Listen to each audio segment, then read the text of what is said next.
The desert sun beat down mercilessly as explosions ripped through the air. Fallujah 2004, a hell on earth of dust, blood, and screams. Mike Reynolds crouched behind a crumbling wall, his Delta Force unit scattered after the ambush. 3 dead, 2 wounded, radio silent. The medical tent lay 300 yards ahead across open terrain, now a killing field as insurgent fire rained down.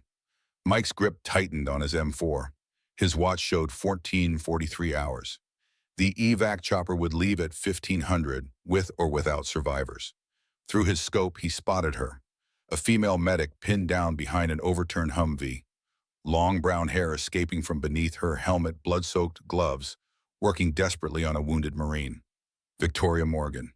He'd seen her around base, always composed, always determined. Chambers covering fire, northeast corner, Davis southwest. On my mark. The familiar weight of responsibility settled on Mike's shoulders as his remaining men nodded grimly. No hesitation. Delta operators moved as one, a lethal symphony of precision born from thousands of hours of training and bonds forged in fire. Mike sprinted through hellbolts, kicking up dust at his feet, the world narrowing to the woman and the wounded. 20 yards out, a mortar hit. The concussive force threw him sideways, but muscle memory kept him moving. Chambers went down hard. Mike didn't look back. Couldn't. The mission was all that mattered now. He reached the Humvee, sliding in beside Victoria as rounds pinged off metal. Delta Force, he said, simply checking his weapon. Her green eyes met his steady despite the chaos. Took you long enough. Blood covered her forearms to the elbows. The Marine lay still, too still. We've got 90 seconds to reach that tent, Mike pointed. Then evac. Victoria shook her head. He'll die if we move him. He'll die if we stay. A moment of understanding passed between them, the brutal calculus of war. She nodded once, gathering her medical bag. Mike lifted the wounded Marine as Victoria administered morphine. The radio crackled to life, Davis calling in their position. Then another voice cut through. Reynolds, your 6 is hot. Coming to clean up. Ethan Harris, same unit, different moral compass, brilliant operator, but the kind who enjoyed the killing too much. He appeared through the smoke, dropping 2 insurgents with cold efficiency, his eyes alive with something that had always made Mike uneasy. Moving now, Mike ordered. They ran, a desperate, staggering sprint across open ground. Mike felt the burn in his thigh before he heard the shot. Stumbled. Victoria gripped his arm, surprisingly strong, keeping him upright. Not today, soldier, she said through gritted teeth. Inside the medical tent, chaos reigned. Victoria worked on the Marine while another medic examined Mike's leg. Through the pain, he watched her, calm in the storm, determined, focused.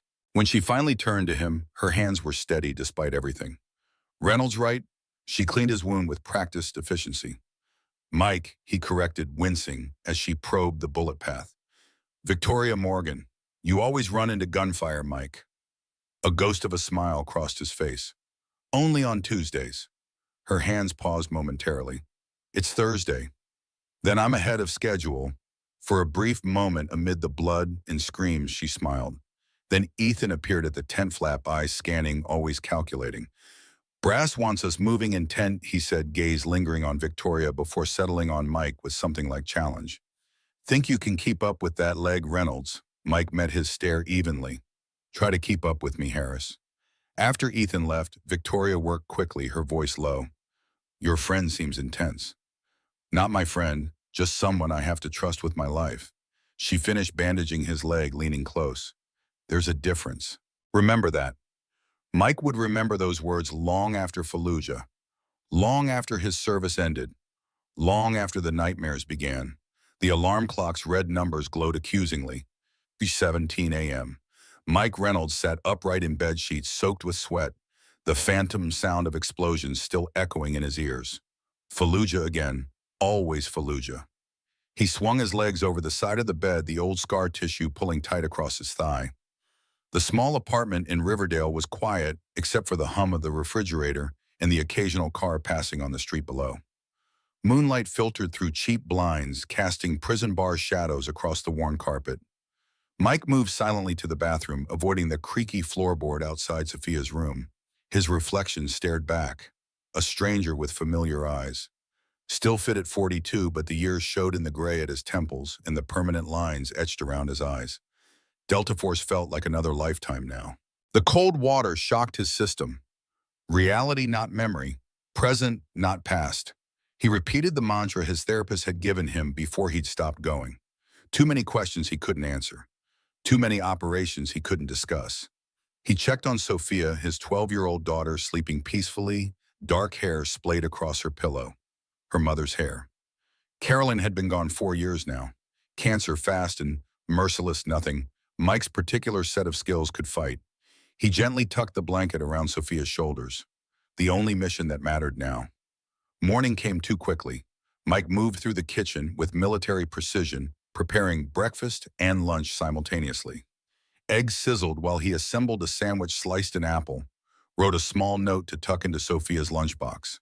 He'd seen fellow operators miss the small things when they came home. The details mattered. "Dad, have you seen my blue sweater?" Sophia appeared, still half asleep, brown eyes. His eyes blinking against the morning light. "Dryer, coffee's ready." She poured a cup, adding too much sugar. "You were yelling again last night." Mike's hands stilled momentarily. "Sorry about that." "Was it the desert dream?" He nodded, not looking up. They had a system. Desert dreams, city dreams, water dreams, different theaters, different horrors coded for a child's ears. "Mom would have made you talk about it." Sophia said, her voice carrying that familiar mix of wisdom and loss that broke his heart. "Your mom was smarter than both of us." He placed a plate of eggs before her. "Bus comes in 20. You're working late again." "Reynolds Auto doesn't run itself, kiddo." The small repair shop on the edge of town wasn't glamorous, but engines made sense. They had problems. You could diagnose, parts you could replace. They didn't wake up screaming or miss their mothers. Mike watched as Sophia board the school bus before driving to the shop. The Reynolds Auto sign needed repainting, the R, fading like so much else. Inside, the familiar smell of oil and metal greeted him. His domain now so different from desert heat and gunfire. The morning passed in a rhythm of wrenches and diagnostic computers. Mike worked steadily through a transmission rebuild, losing himself in the mechanical puzzle. No decisions where lives hung in the balance. No teammates to protect. Just metal and gears and physics. During lunch, he scrolled through Sophia's school portal on his phone, checking grades and upcoming assignments. Single parenthood was its own kind of tactical challenge. Carolyn had been the organizer, the planner. He was learning, but the gaps she left seemed impossible to fill. His phone buzzed with a text from Sophia. "Staying late for math help. Home by 5:30. Don't forget taco night." He smiled slightly, typing back a simple, "Roger that." Military speak had become their private language. His way of keeping that part of himself alive while burying the darker elements. The afternoon brought Mr. Jenkins and his troublesome Cadillac. The elderly veteran always lingered, sensing perhaps a kindred spirit. "You serve, son?" Jenkins asked, watching Mike work. "Yes, sir." "Where?" "Here and there." Jenkins nodded, understanding the non-answer. "Thought so. Got the look. My grandson's over in Syria now. Says it's nothing like my war." "Never is, sir." They shared a moment of silence, the unspoken brotherhood of men who'd worn the uniform. "You got people, Reynolds?" Jenkins asked suddenly. Mike thought of Sophia alone at school. "Got my daughter." "Good, that's good." Jenkins nodded firmly. A man needs someone to come home to. As closing time approached, Mike wiped grease from his hands, the physical exhaustion a welcome counterpoint to the mental fatigue of keeping the past at bay. He counted the day's earnings, enough to cover bills and maybe put a little towards Sophia's college fund. Not the life he'd imagined, but one he'd built carefully from the wreckage of what came before. The shop phone rang as he was locking up.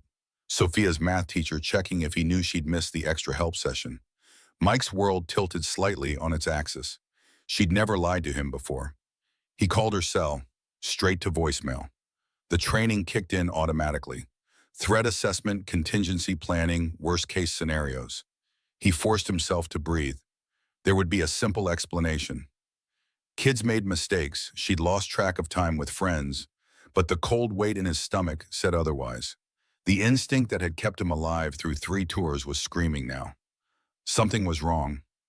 Mike secured the shop and under a minute muscle memory taking over as adrenaline flooded his system. He moved to his truck. He's automatically scanning the parking lot, the street, the roof lines. Old habits, necessary habits. The truck's engine rumbled to life as Mike tried Sophia's phone again. Still nothing. He pulled up the tracking app they'd agreed upon, a compromise between her privacy and his paranoia. The blue dot pulsed reassuringly. Oakdale Mall, just 3 blocks from school. Relief washed over him, followed immediately by parental irritation. He was halfway there when he heard it. A scream, high, terrified, unmistakably a child's, cut through the evening air from the alley behind the strip of stores at Pinecrest Plaza. Not Sophia's voice, but the sound triggered something primal in him nonetheless. Mike was out of the truck before conscious thought caught up, moving toward danger instead of away. The instinct of a protector, not a civilian. The weight of his concealed Glock pressed against his lower back, legal and loaded. The alley stretched, dark between buildings, illuminated only by a single flickering light. 2 figures struggled near a black van with tinted windows. A man in dark clothing, face obscured by a ski mask. A small girl, maybe 8 or 9, golden hair, catching the dim light as she fought with surprising ferocity. "Let me go!" she screamed, kicking at her captor's shins. The man raised his hand to strike her. "Hey!" Mike's voice carried the full command presence of a Delta Force team leader. Authoritative, unquestionable. The kidnapper's head snapped up, momentarily frozen. That crucial second of hesitation Mike had counted on. The man shoved the girl toward the van's open door, reaching inside his jacket. Mike closed the distance in 3 long strides, driving his shoulder into the kidnapper's midsection with controlled violence. Not maximum force. He needed answers, not a corpse. The impact drove the air from the man's lungs, sending both of them crashing against the van's side panel. Mike felt the hard outline of body armor beneath the jacket. Not an amateur. The girl scrambled away as the van's engine roared to life. The kidnapper twisted, revealing a tactical knife already in motion toward Mike's ribs. Mike trapped the wrist, applied precise pressure to the radial nerve, and the knife clattered to the pavement. His counterstrike was textbook. Heel of the palm to the solar plexus knee, to the groin, right cross to the jaw. The man dropped unconscious before he hit the ground. The van's tires squealed as it pulled away, driver unseen behind tinted glass. Mike memorized what he could. No plates, aftermarket, bumper, small dent on the rear quarter panel. The van disappeared around the corner as Mike turned to find the girl. She stood pressed against the brick wall, eyes wide but remarkably steady for a child who'd just escaped abduction. Her pink coat was torn at the shoulder, and a small teddy bear lay forgotten on the dirty pavement. Mike knelt slowly, maintaining distance, making himself smaller. Techniques he'd used with frightened children in war zones. "You're safe now," he said, voice deliberately gentle. "My name is Mike. I'm going to help you." The girl studied him with unsettling intensity, her blue eyes taking in his face, his posture, the unconscious man nearby. "You hit him like my bodyguards train," she said finally, her vocabulary surprisingly adult. "Are you military?" "Used to be." Mike glanced at the kidnapper, who was beginning to stir. "We need to call the police. Do you know who that man is?" She shook her head, then hesitated. "There were 2. The driver. He was watching our house for days." Mike's tactical assessment upgraded immediately. Not random, targeted, professional. "What's your name?" he asked, already pulling zip ties from his back pocket. Standard equipment for a man who couldn't fully leave his training behind. "Lily," she said, watching as Mike secured the kidnapper's hands. "Lily Morgan." Mike's hands stilled for a fraction of a second. Morgan. Common enough name, but the prickle at the back of his neck wasn't coincidence. "Lily, I need to check if you're hurt." He kept his voice calm, professional, moving slowly as he assessed her for injuries using the same systematic approach he'd used on wounded teammates. "Does anything hurt? Did they give you anything to drink or eat?" She shook her head, surprisingly composed. "I bit him when he grabbed me," she said with a hint of pride. "Mom says always bite and scream." "Your mom is smart." Mike retrieved the teddy bear, dusting it off before offering it to her. "Who is your mom, Lily?" The girl clutched the bear to her chest, chin lifting slightly.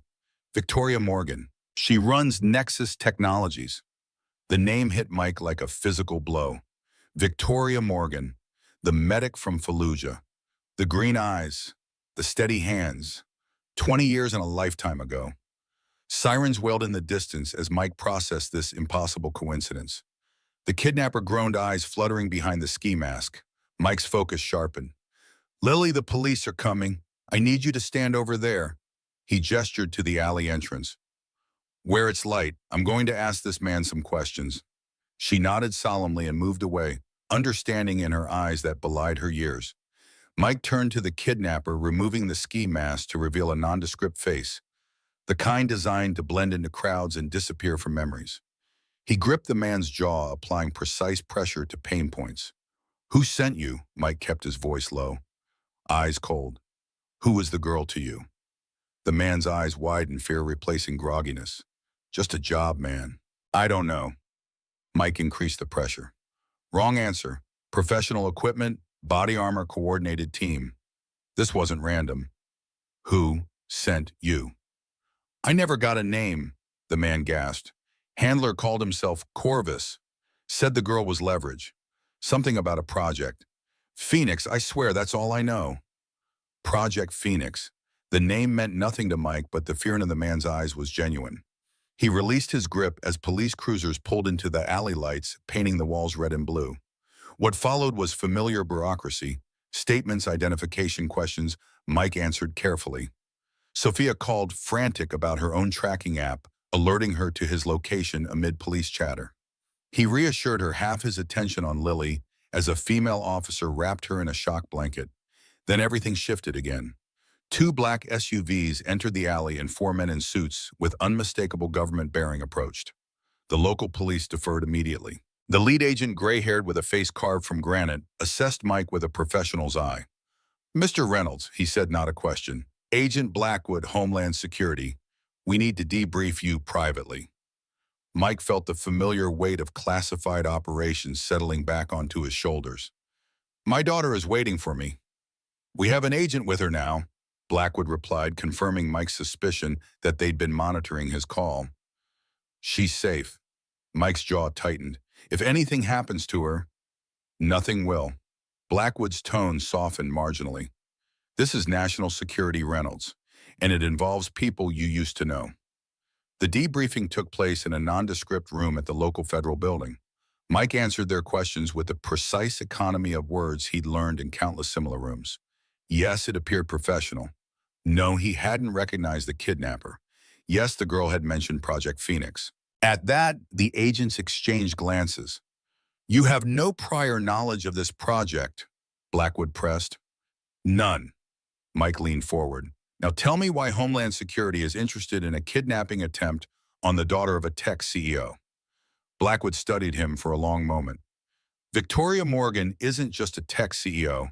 Her company does classified work for the government, work that certain parties would very much like to access. Through her daughter." "Precisely." "And me," Mike asked the question that had been nagging since the SUVs arrived. "Why the interest in a mechanic who happened to be in the right place?" Blackwood smiled thinly. "A mechanic with Delta Force training who once served with Victoria Morgan in Fallujah. That's not coincidence, Reynolds. That's providence." By the time Mike was released, dawn was breaking over Riverdale. An agent drove him home, where he found Sophia asleep on the couch, watched over by a female agent who nodded respectfully before departing. Mike stood in his small living room, the familiar surroundings suddenly strange. The ordinary life he'd built felt like a facade, now paper-thin and fragile. He checked his phone. 3 missed calls from unknown numbers. He didn't need to guess who was trying to reach him. Victoria Morgan, after 20 years. He gently covered Sophia with a blanket, brushing her hair back from her forehead. She stirred slightly, but didn't wake. "I'm sorry, kiddo," he whispered. "Looks like our quiet life just got complicated." The morning sun cast long shadows across Mike's front porch as he sat cleaning his Glock. The familiar ritual, disassemble, clean oil, reassemble, calmed his mind after a sleepless night. Sophia remained inside, exhausted from the previous night's disruption. Her questions temporarily held at bay, with promises of full explanations later. Mike had just locked the firing pin back into place when the black SUV appeared at the end of his street. Not government issue like last night's vehicles. This one was higher end, with custom wheels and subtle armor modifications visible only to a trained eye. It stopped precisely in front of his house. The rear door opened and Victoria Morgan stepped out. 20 years had transformed the battlefield medic into something else entirely. Her dark hair was shorter now, styled expensively, around a face that had matured from pretty to striking.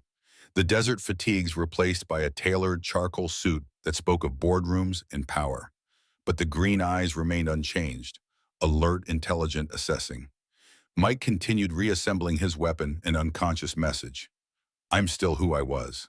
Victoria approached alone, though Mike noted the driver remained vigilant, hand positioned for quick access to what was undoubtedly a concealed weapon.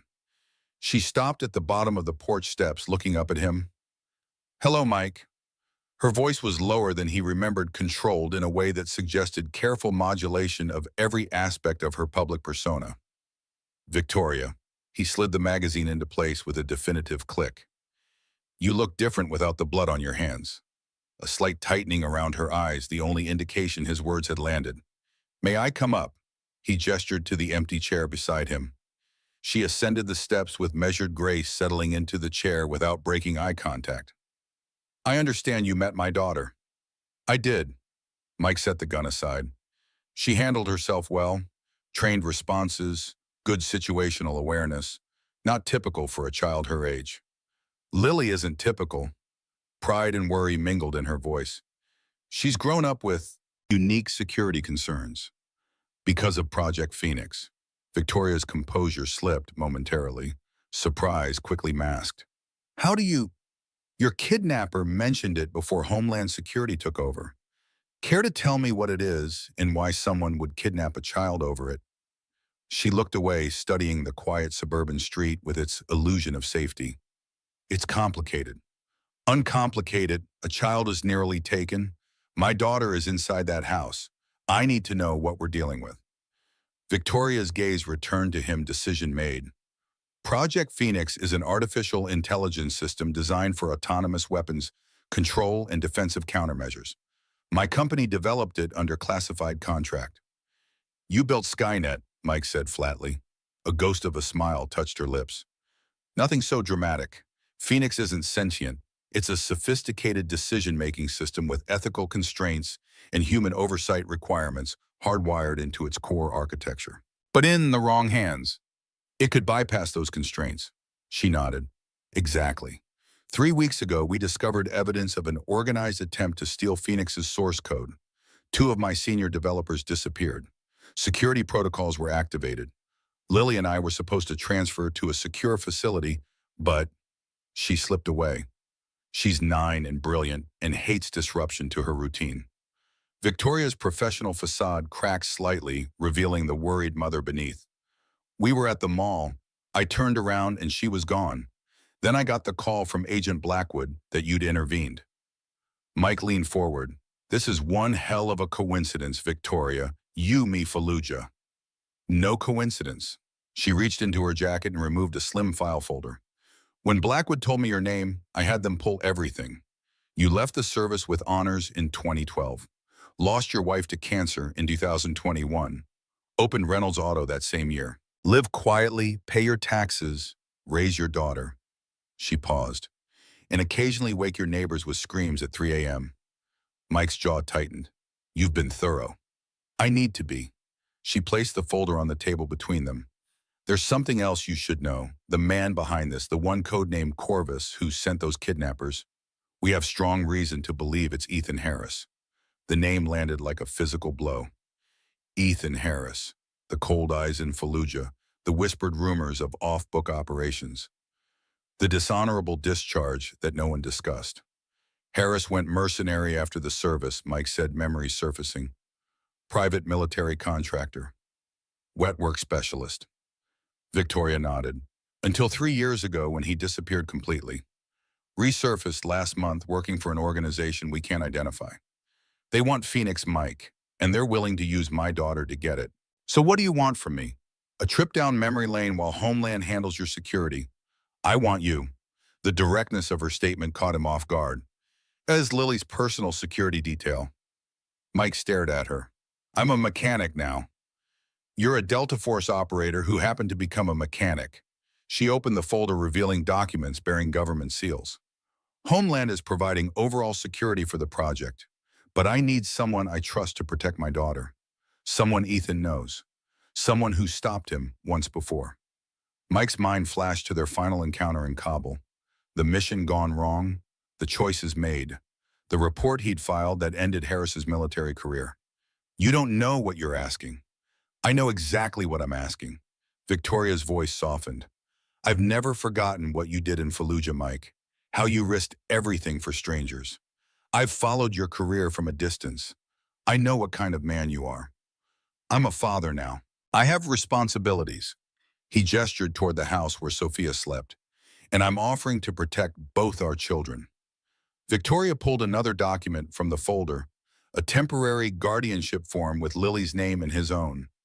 72 hours, Mike, just until we can complete transfer to the secure facility in Colorado. Full protection for Sophia as well. Then you go back to your life. The front door creaked open behind them. Mike turned to find Lily standing there, teddy bear clutched to her chest, observing them with those unnervingly perceptive eyes. Mom, her voice was small but steady. Is he going to help us? Victoria extended her hand toward her daughter, who crossed to stand beside her. The resemblance was striking, the same determined set of the jaw, the same direct gaze. That's what we're discussing, sweetheart. Lily looked at Mike's assessment beyond her years and her expression. You weren't scared last night, even when the bad man had a knife. I was scared, Mike corrected gently. But being scared doesn't mean you can't act. She nodded as if he'd confirmed something important. That's what Mom says too. The screen door opened wider, and Sophia stepped out, sleep-rumpled and confused. Dad, what's going on? 4 lives intersecting. 2 fathers, 2 daughters. Choices with consequences that would ripple far beyond this quiet porch. Mike looked at Victoria. 72 hours. Then we're done. She nodded, once relief visible only in the slight loosening of her shoulders. Thank you. Don't thank me yet. Mike stood, gathering the file. First, we need to talk about what happens when Harris comes back. Because he will. As if summoned by his name, Mike's phone rang. Unknown number. He answered with caution, already knowing. Reynolds. The voice was exactly as he remembered. Cold, amused, dangerous. Should have minded your own business, old friend. Now you're in my way. Mike met Victoria's eyes as she recognized the voice on the line. Hello, Ethan. It's been a while. A soft laugh. Not long enough. I see Victoria found you. Convenient. What do you want, Harris? The same thing I've always wanted, to finish what we started. The line went quiet for a beat. The girl was just business. But you're personal. You, Victoria, the project, all threads of the same knot, and I'm going to enjoy untangling it. The call ended abruptly. Mike lowered the phone, the weight of the past settling firmly on his shoulders. 72 hours just got complicated, he said to Victoria. Behind them, Sophia and Lily watched with mirrored expressions of confusion and fear. The quiet life Mike had built was already dissolving, replaced by something he thought he'd left behind forever. The mission was back, and so was the man who had once been. The kitchen felt too small for the weight of the conversation taking place around the worn oak table. Mike had sent the girls upstairs, Sophia showing Lily her room with the reluctant hospitality of a child whose world was shifting beneath her feet. Now he sat across from Victoria, a cup of coffee cooling between them, as he examined the contents of the folder she'd brought. Project Phoenix documentation, heavily redacted but enough to send a chill down his spine. Artificial intelligence designed to make kill decisions faster than human reflexes, designed to anticipate threats, coordinate defensive systems, and engage hostiles with surgical precision. The schematics showed integration capabilities with everything from missile defense networks to urban surveillance systems. This shouldn't exist, Mike said, finally closing the folder. The ethical implications alone are precisely why I insisted on building the failsafes, Victoria cut in. Phoenix has triple redundant human authorization protocols. It cannot launch offensive measures without explicit approval from 3 separate human operators. Unless someone removes those failsafes, Mike's eyes narrowed, which is what Harris wants. Victoria nodded, the professional mask slipping to reveal genuine concern. The full system is isolated in our secure facility, but Harris doesn't need the whole system. He just needs the authentication code stored in the biometric implant. Implant, Mike's tactical assessment sharpened. Victoria unconsciously touched the back of her neck. Subcutaneous chip, military-grade encryption. It contains half the master codes needed to access Phoenix's core systems. And the other half, her gaze flicked toward the ceiling, toward where Lily was. Mike's blood went cold. You put an implant in your daughter. Not my choice. Victoria's voice was tight with old anger. Project Oversight Committee insisted on split authentication. No single point of failure. They wouldn't let me be both carriers. I fought it, but... She looked away. Sometimes even CEOs answer to higher authorities. Mike's jaw clenched as the full picture emerged. So Harris needs both of you. Yes, and he nearly had Lily. Her eyes met his, green and fierce. I won't let that happen again. The phone on the table rang, a secure line Victoria had brought. She answered, listened briefly, then handed it to Mike. Agent Blackwood for you. Mike took the phone. Reynolds? We've identified the kidnapper. Blackwood's voice was clipped professional. Former Special Operations dishonorable discharge. Worked with Harris on 3 confirmed operations. He's talking but doesn't know much. Harris compartmentalizes. Smart, Mike acknowledged. What's your security plan? Convoy to Colorado facility departs at Elk Hundred tomorrow. We're setting up a perimeter around your location now. 4 agents rotating shifts. Morgan's private security will handle close protection. Mike moved to the window, subtly checking sightlines. Harris won't come at us directly, not his style. Agreed, but we have to assume he's monitoring all channels. Communications blackout starts now. I'll see you at 0600. The line went dead. Mike handed the phone back to Victoria. I need to call someone, he said.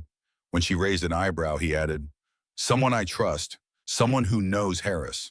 Victoria hesitated, then nodded. Mike stepped onto the back porch, dialing a number he hadn't used in years.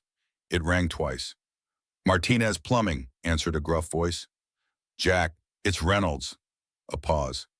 Mike, Jesus, man, what's wrong? Jack Martinez, former Delta, the only man from the old unit Mike still considered a friend, the only one who'd visited after Caroline died.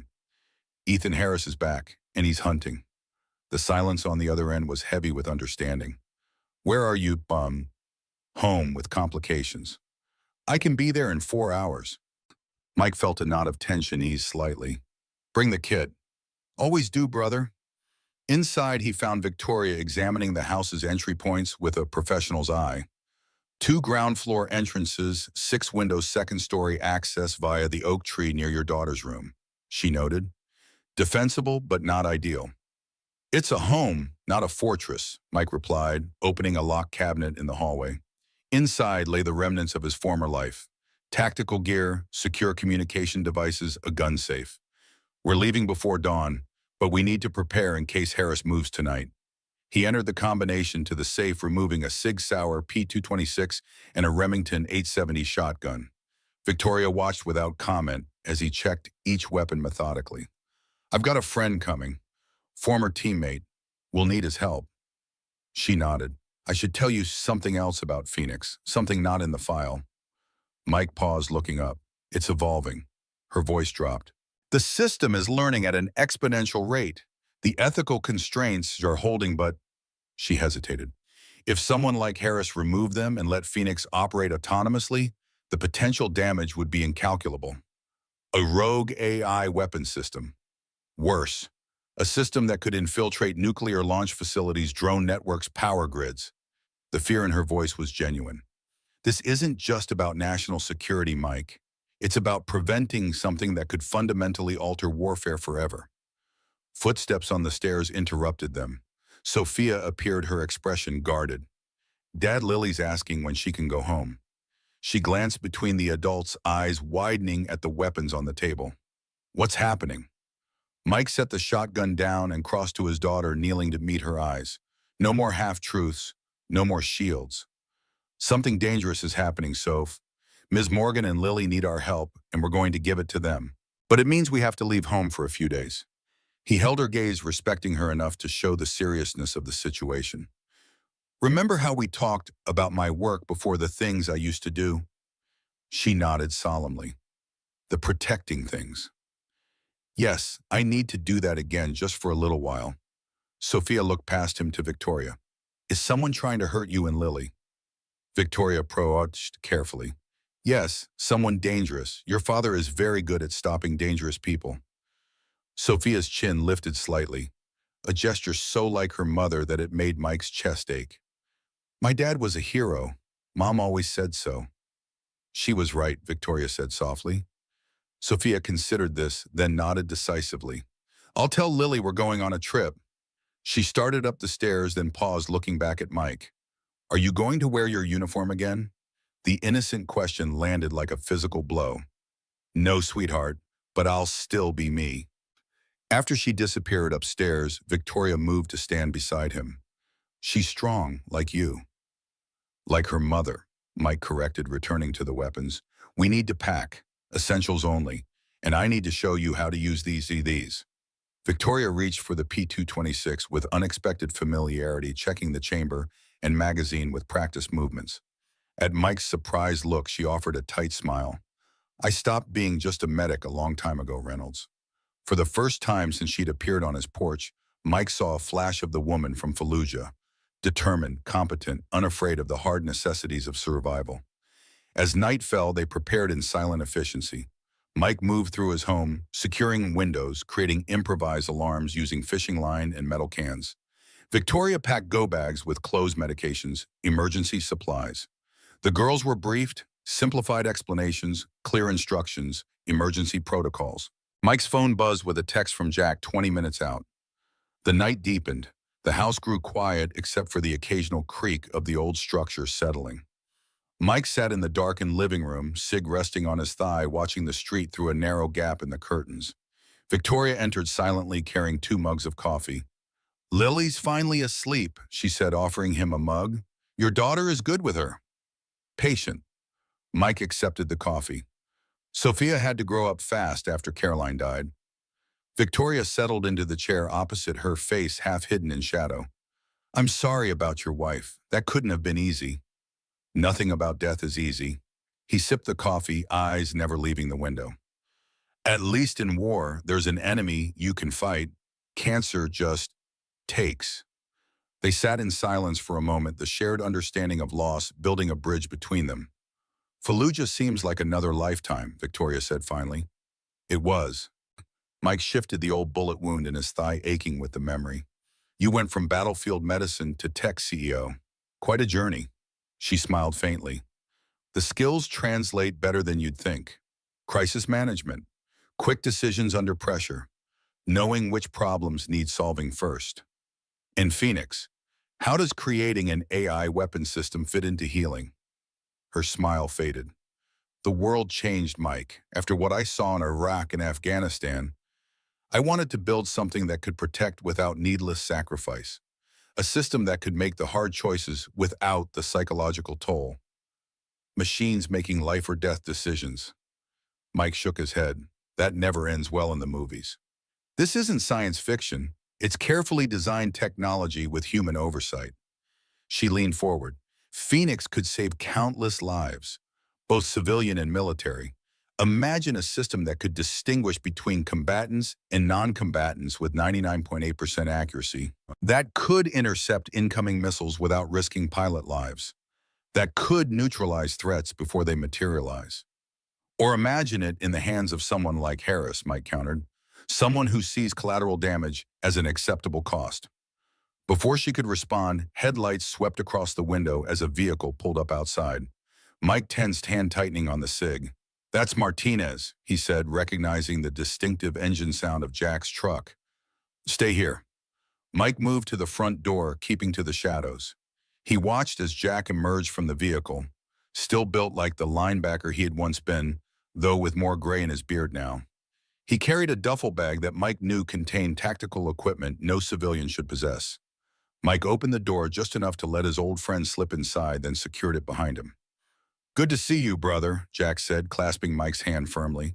His eyes took in the weapons, the tactical preparations, and Victoria standing in the living room doorway. "So, Harris, full sit rep? Project Phoenix." Mike began leading him into the kitchen.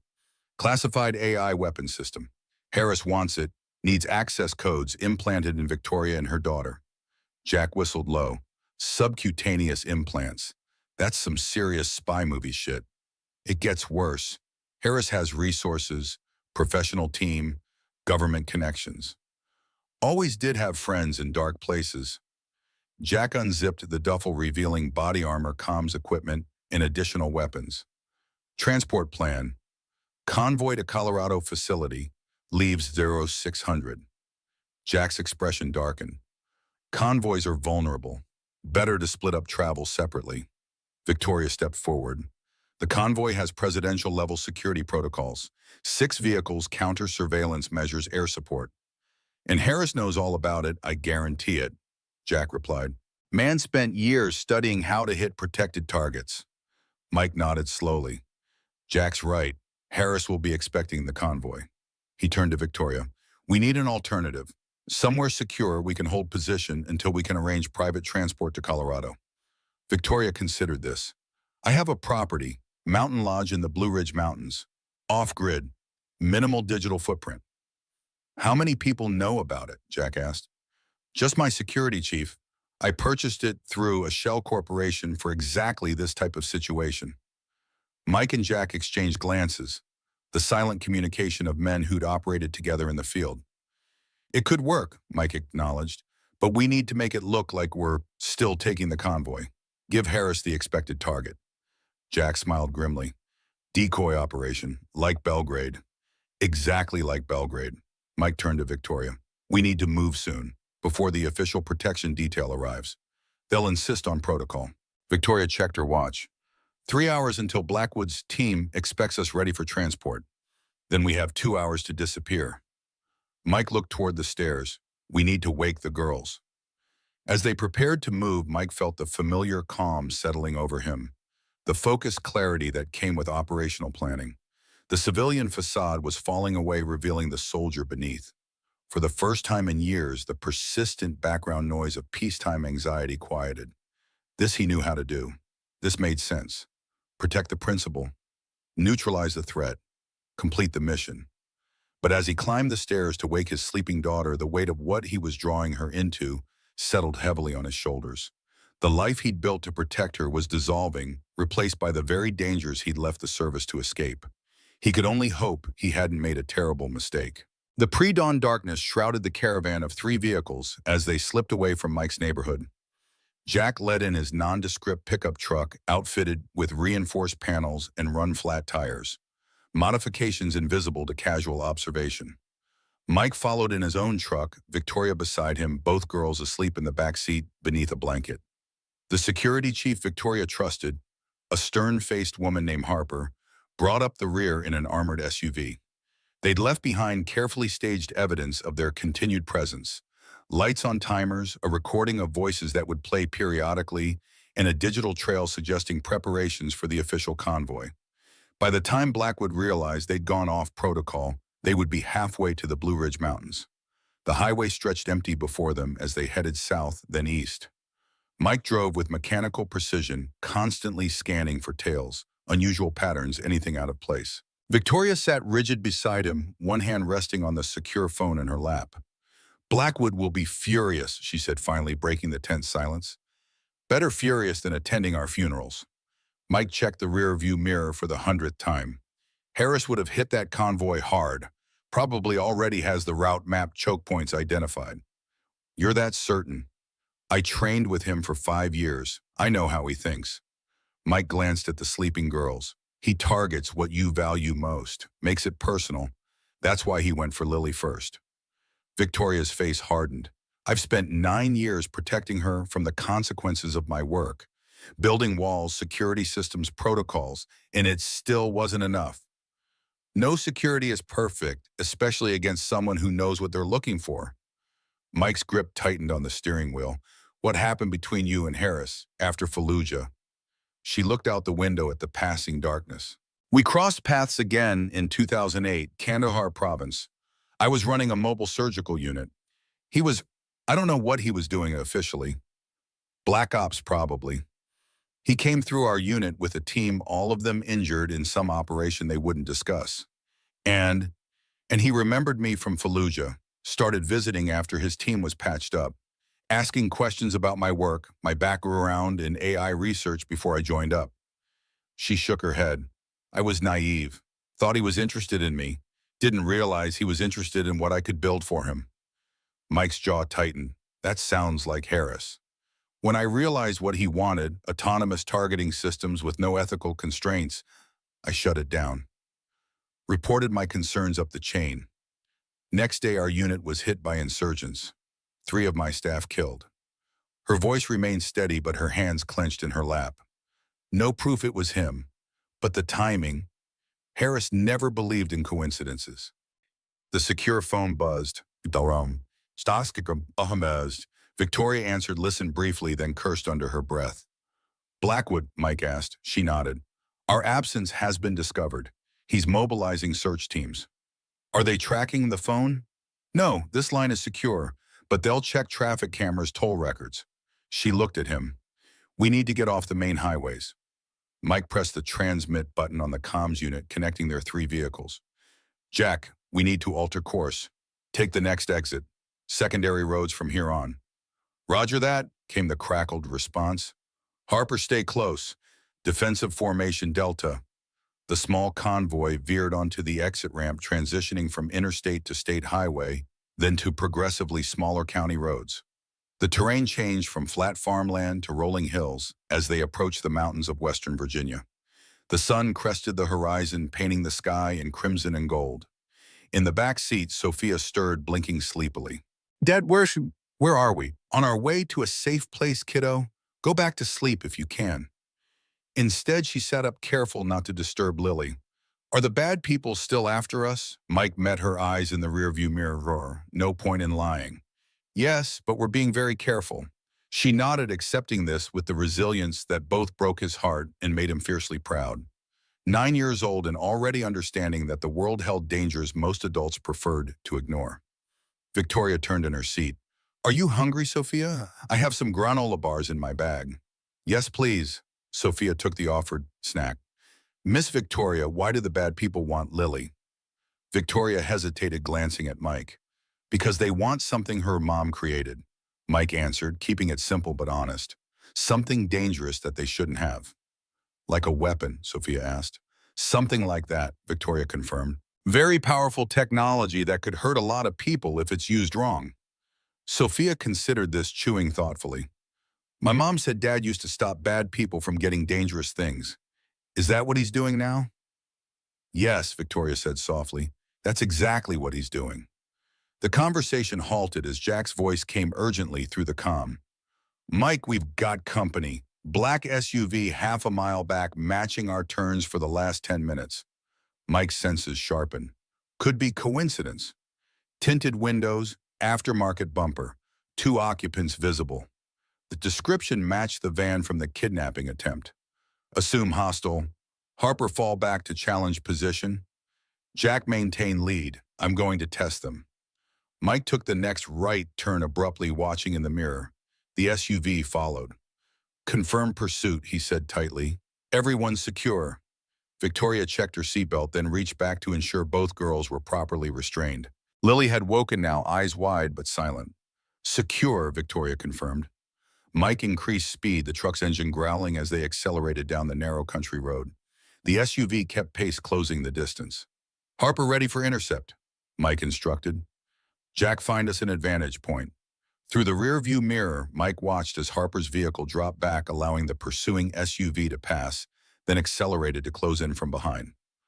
Classic pincer maneuver. Dad, Sophia's voice was steady despite the fear evident in her face. Are we going to crash?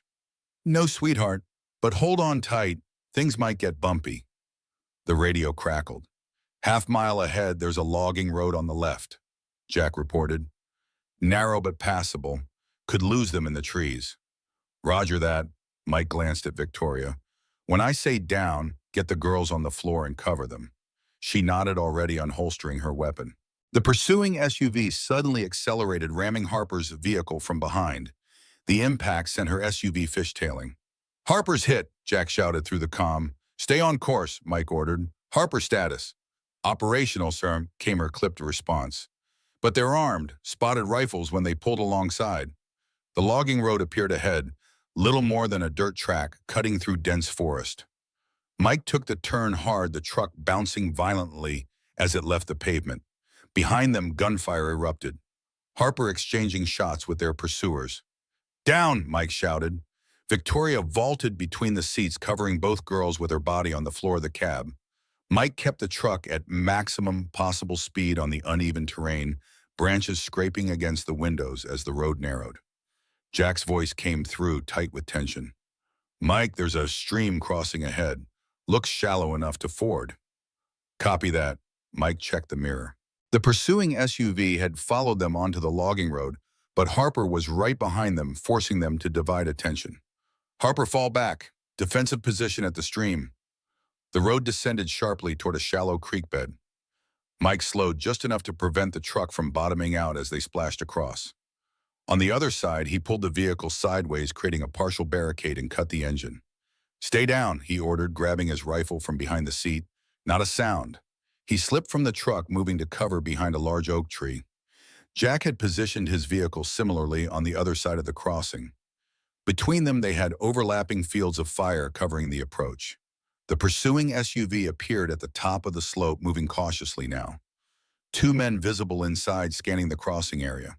They hadn't spotted the defensive position yet.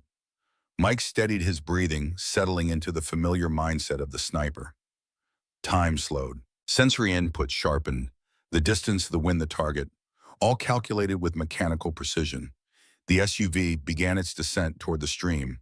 Mike took aim at the front tire, waiting for the perfect moment when the vehicle would be most vulnerable in the crossing. The shot cracked through the forest silence. The tire blew, sending the SUV lurching to one side. Before the occupants could react, Jack fired, taking out the second front tire. The vehicle slammed to a stop, half submerged in the stream. "Cover," Mike commanded into his comm. Both men opened sustained fire on the disabled SUV, not aiming to kill, but to pin the occupants inside. Harper appeared on the ridge behind, adding her fire to the barrage. Inside the SUV, the men ducked low, returning sporadic fire, but unable to maneuver or advance. They were trapped. "Victoria," Mike called. "Secure phone, call Blackwood. We need extraction and prisoner transport." For 10 tense minutes, they maintained the standoff until the sound of helicopter rotors broke through the forest canopy. A tactical team fast roped down, securing the area, and the two gunmen with military efficiency. Agent Blackwood emerged from the tree line, face set in a mask of controlled fury. "Reynolds," he acknowledged coldly, "care to explain why you abandoned protocol and endangered a national security asset?" Mike lowered his weapon slowly. "Because your protocol would have gotten us all killed." "You don't know that?" "I know Harris." Mike gestured to the captured gunman being loaded into the helicopter. "And I was right. He had people waiting. These are just the ones who found us." Blackwood's expression didn't change, but something in his eyes shifted. Reluctant acknowledgement. "The girls?" he asked. "Safe, in my truck." Mike nodded toward the creek. "We need to move quickly. This location is compromised." "My team has secured a perimeter. Medevac is inbound for anyone injured." Blackwood glanced at the vehicles. "We'll transport all of you to the nearest secure facility." Mike shook his head. "No, we stick to our original plan, the Blue Ridge location." "That's not protocol." "Protocol is what nearly got us killed," Victoria interrupted, approaching with both girls held close to her sides. "Agent Blackwood, I respect your authority, but I'm invoking executive oversight on Project Phoenix. We proceed to my secure facility with your support, but under my direction." The two stared at each other for a long moment, a silent battle of wills between government authority and the private sector power that funded it. Finally, Blackwood nodded tersely. "My team will provide escort, but I want a full briefing on arrival." As the tactical team secured the area, Mike checked on Sophia and Lily. Both girls were frightened, but holding together with remarkable composure. "You both did great," he told them, kneeling to eye level. "Staying quiet and following instructions." "That's exactly right." Sophia managed a wobbly smile. "Just like you taught me, Dad." Lily studied the scene around them with the same unnerving intensity Mike had noticed before. Those men work for the same person who tried to take me at the mall. She stated, not a question. Yes, Mike confirmed, but they failed again, and they'll keep failing. Lily's eyes met his with adult solemnity. Because of you. The simple faith in her voice hit Mike harder than he expected. He glanced up at Victoria, who watched them with an unreadable expression. Because all of us are working together, he corrected gently. Now let's get back on the road. We still have a long way to go. As they resumed their journey now with government escort, Mike felt the familiar weight of commands settling back onto his shoulders. The years of civilian life fell away like a discarded disguise, revealing the operator beneath. Focused, tactical, certain.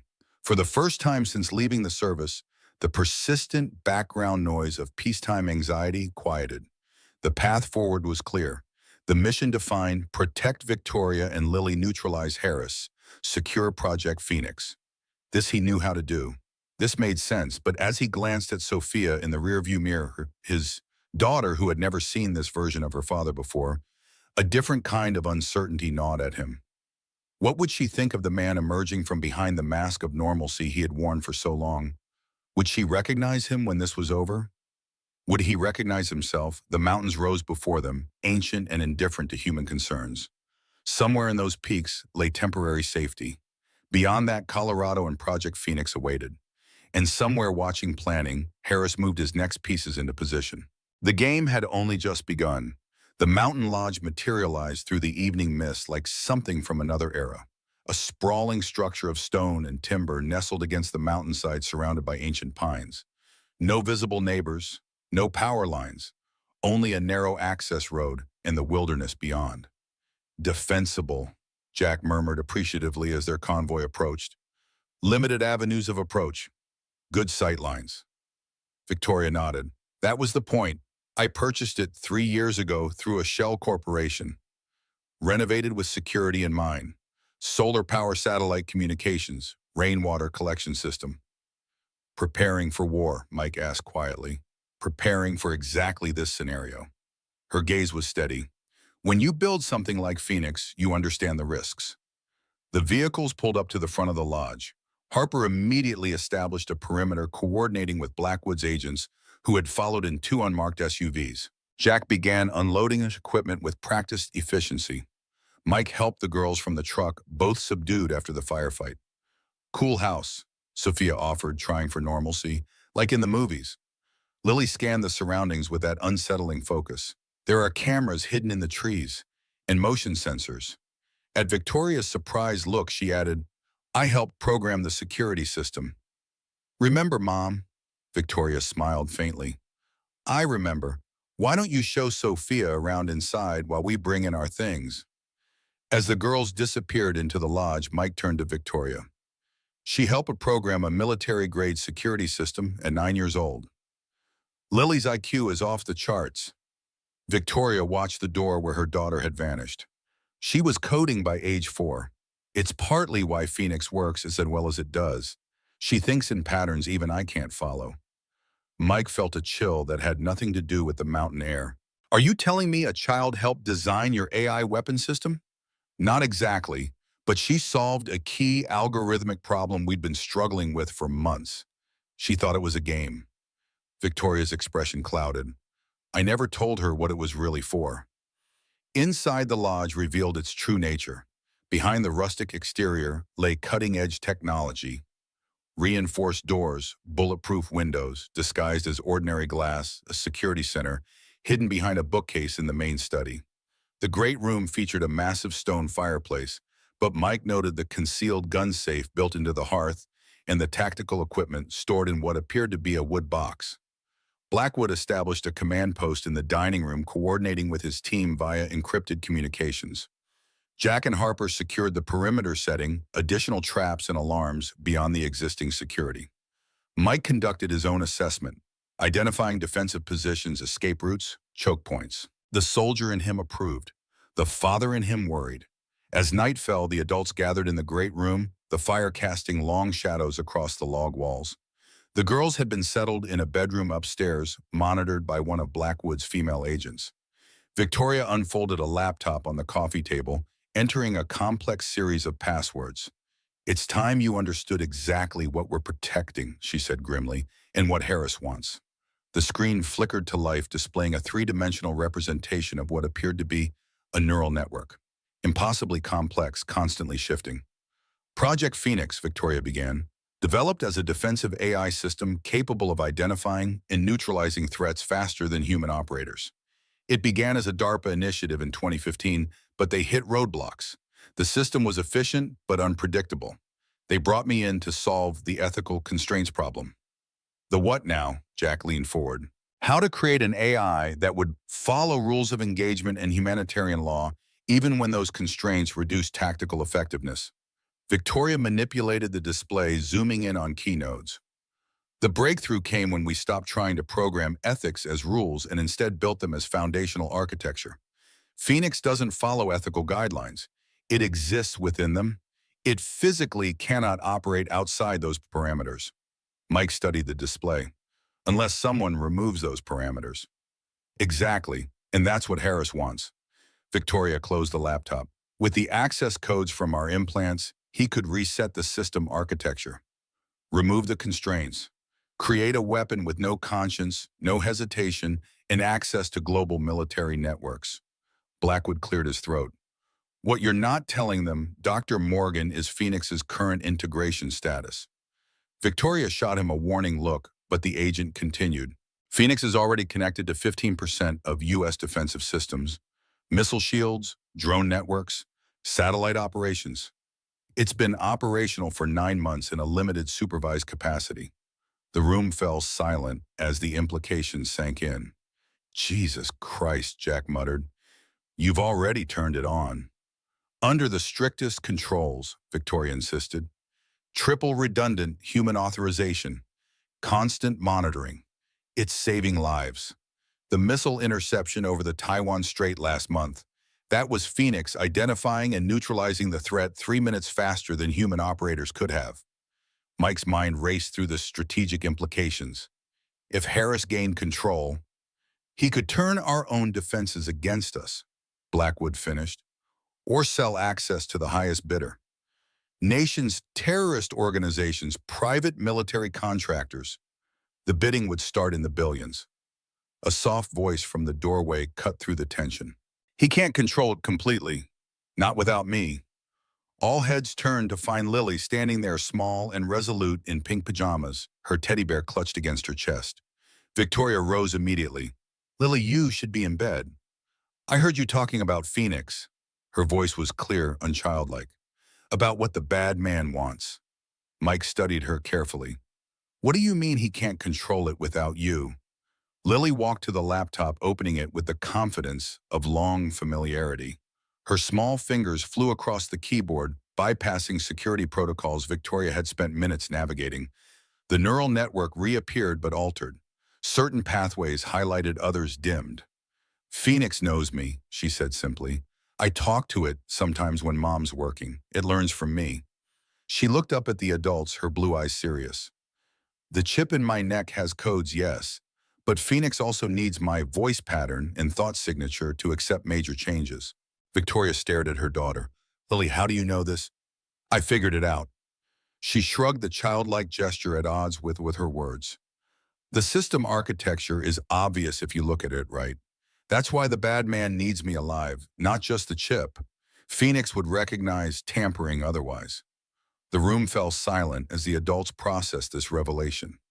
A child who not only understood a cutting-edge AI system, but had become an integral part of its security architecture, unknowingly or not. Blackwood recovered first. Dr. Morgan, is this accurate? Victoria's face had gone pale. Theoretically possible. Phoenix does incorporate recognition patterns beyond simple authentication. We designed it to detect coercion by monitoring stress markers in authorized users. But I never programmed it specifically to recognize Lily.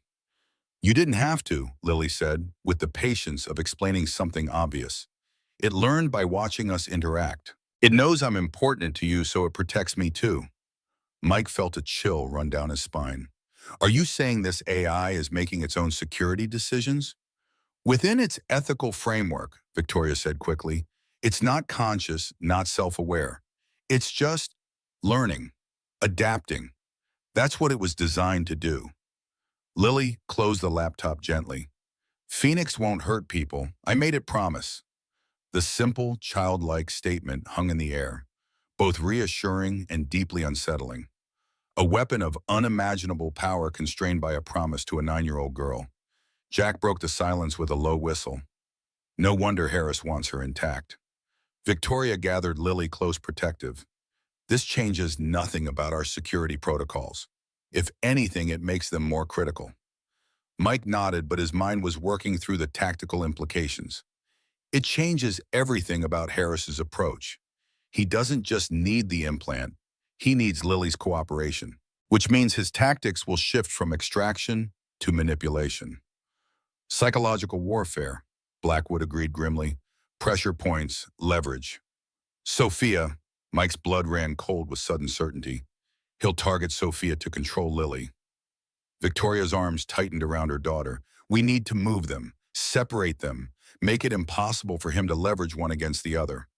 No, Lily said firmly, pulling back from her mother. Sophia is my friend now. We stay together.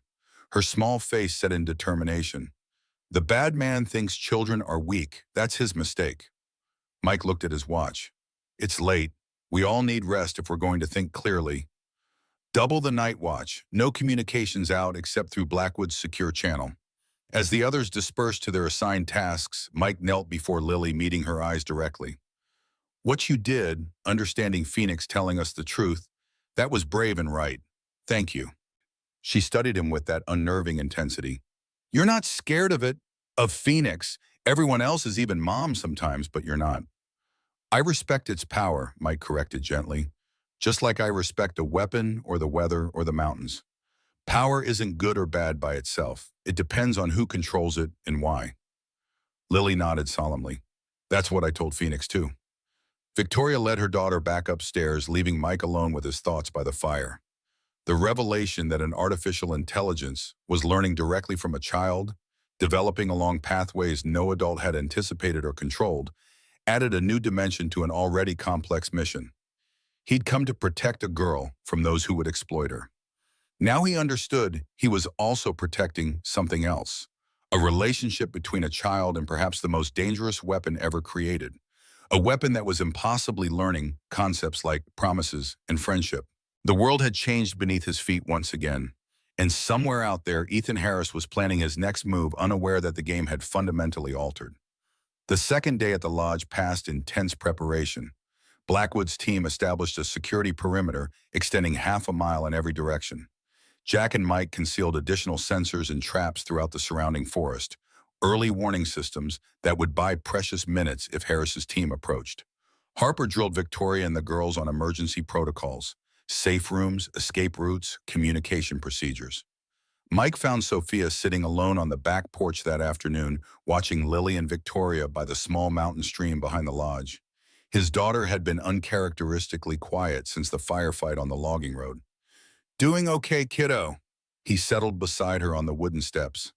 Sophia shrugged, eyes still on Lily. She's different, smart, but weird.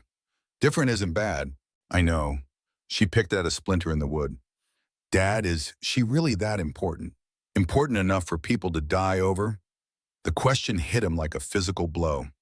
The innocent perception cutting to the heart of the matter. It's complicated, Soph, but yes, what she knows what she can do. Some people think it's worth killing for. And we're protecting her because it's right, not because her mom is paying you. Mike put his arm around her shoulders. We're protecting her because it's right, because that's what we do for people who need help. She leaned against him, silent for a moment.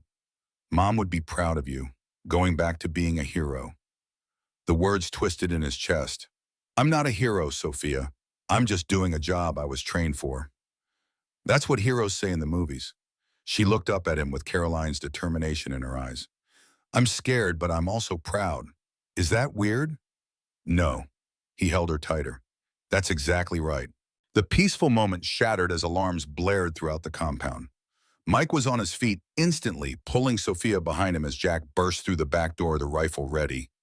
Perimeter breach, north quadrant, he reported tersely. Multiple contacts. Victoria scooped up Lily from the stream bank and sprinted toward them. Mike could see Blackwood's agents moving into defensive positions, communicating urgently through their comms. "Safe room," Mike ordered, ushering all of them inside. Now. The hidden panic room lay behind a false wall in the master bedroom closet, a reinforced chamber with independent air supply communications and enough provisions for days. Mike secured the girls inside with Harper, while Victoria hesitated at the entrance. "I should be out there. I can help." "You're the primary target," Mike reminded her. "You stay protected." Her jaw set stubbornly. "This is my property, my security system. I know it better than anyone."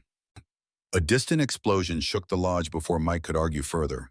Blackwood appeared in the doorway, face grim. "They've breached the outer perimeter. Professional team military precision. At least 8 hostiles." He checked his weapon. "We're outnumbered." "Quality over quantity," Jack said, joining them. "Reynolds and I have handled worse odds." Mike made a quick decision. "Victoria stays with me. Her knowledge of the security systems could be critical. Harper guards the girls. Blackwood, coordinate your team for perimeter defense. Jack, you and I will set up choke points at the main approaches." They moved with practiced efficiency, each understanding their role. Mike led Victoria to the security center hidden behind the bookcase where multiple monitors displayed camera feeds from around the property. They watched as black-clad figures moved through the trees with tactical precision, neutralizing Blackwood's agents one by one. Non-lethal takedowns, Mike noted. They wanted hostages, not bodies. "They're good," Victoria murmured, fingers flying across the keyboard as she activated additional defensive measures. "Too good for standard mercenaries." "Ex-military," Mike agreed. "Special operations based on their movement patterns. Harris always did recruit the best." The security system identified 8 hostiles approaching from different directions, converging on the lodge. Mike relayed positions to Jack and Blackwood, coordinating their defensive strategy. But even as they prepared, he sensed something was wrong. "The approach is too obvious," he said suddenly. "Harris is smarter than this." Victoria looked up sharply. "What do you mean? This is a diversion." Mike studied the camera feeds intently. "Where would he really be?" Understanding dawned in Victoria's eyes. She pulled up a schematic of the property. "There's a maintenance tunnel for accessing the generator room during heavy snow. It's not on the main security grid." Mike was already moving. "We're at northern corner, behind the woodpile." He sprinted through the lodge, weapon ready, alerting Jack and Blackwood to the potential breach point. The tunnel entrance was concealed behind stacked firewood, the heavy steel door appearing secure, until Mike noticed the nearly invisible tool marks around the electronic lock. "Contact," he whispered into his comm. "Tunnel entrance compromised." He positioned himself behind a stone column, sighting down his rifle at the door. Seconds stretched into minutes of tense silence. Then, with a soft click that would have been inaudible amid the chaos outside, the lock disengaged. The door swung open slowly. A figure emerged, not in tactical gear like the others, but in civilian clothes. Casual, confident, familiar. Ethan Harris stepped into the lodge as if he'd been invited, hands empty at his sides. He looked different from Mike's memories. More gray in his dark hair, lines carved deeper around his mouth. But the cold eyes remained unchanged, calculating, remorseless. "Hello, Mike." His voice was exactly as Mike remembered, that peculiar blend of cultured education and predatory intent. "Nice setup you have here. Shame about the maintenance tunnel. Always check the original building plans, not just the renovations." Mike kept his rifle trained on Harris's chest. "That's far enough." Harris smiled, unconcerned by the weapon. "After all these years, this is your greeting. I'm hurt." His eyes flicked to the security cameras. "Victoria, I know you're watching. Why don't you join us, for old time's sake?" "Don't," Mike warned into his comm, but it was too late. Victoria appeared in the doorway behind him, her own weapon leveled at Harris. "You should have stayed gone, Ethan," she said coldly. Harris spread his hands in a gesture of mock surrender. "And miss all this, the band back together again. You, me, the self-righteous Mike Reynolds." He took a deliberate step forward. "Besides, I made a promise in Kandahar, remember, that I'd see your work completed properly. By stealing it." Victoria's voice was steady, but Mike could sense her tension. "By threatening my daughter. By liberating it from bureaucratic constraints." Harris's smile faded. Phoenix is a magnificent creation, Victoria. Too magnificent to be leashed and muzzled by politicians in their ethical hand-wringing. It deserves to fulfill its potential. As a weapon for the highest bidder, Mike said flatly. Harris shrugged. Commerce is just a means to an end. My clients understand the true value of power without restraint. His gaze hardened. Unlike you, Mike, always the good soldier following orders, never questioning the hypocrisy of those who sent us to die. Save the villain monologue, Mike replied. Your team outside is being neutralized as we speak. A flicker of amusement crossed Harris's face. Are they check your cameras? Mike didn't need to look to know something had gone wrong. The sudden silence on his comm told him everything. Harris reached slowly into his jacket, retrieving not a weapon but a small tablet. He turned it to show them the screen. Live feeds from around the property displaying Blackwood and his agents zip-tied and unconscious. Jack kneeling with hands behind his head, 3 rifles aimed at him. Professionals, as you noted, Harris said conversationally. Former Delta themselves. Your friend Martinez recognized some of them. Decided not to die today. Mike's mind raced through scenarios, calculating odds, searching for leverage. What do you want, Ethan? What I've always wanted, Phoenix, unleashed. Harris tucked the tablet away. The implants are just the first step. I need Lily's cooperation, as you've no doubt realized by now. The system has bonded with her in a way no one anticipated. Victoria's face paled. How do you know that? I have sources inside the project. Have had for years. Harris turned to Mike. Did she tell you that part, how Phoenix has evolved beyond its original programming? Fascinating stuff. The first true artificial intelligence, and it imprinted on a child. He laughed softly. Poetic, really.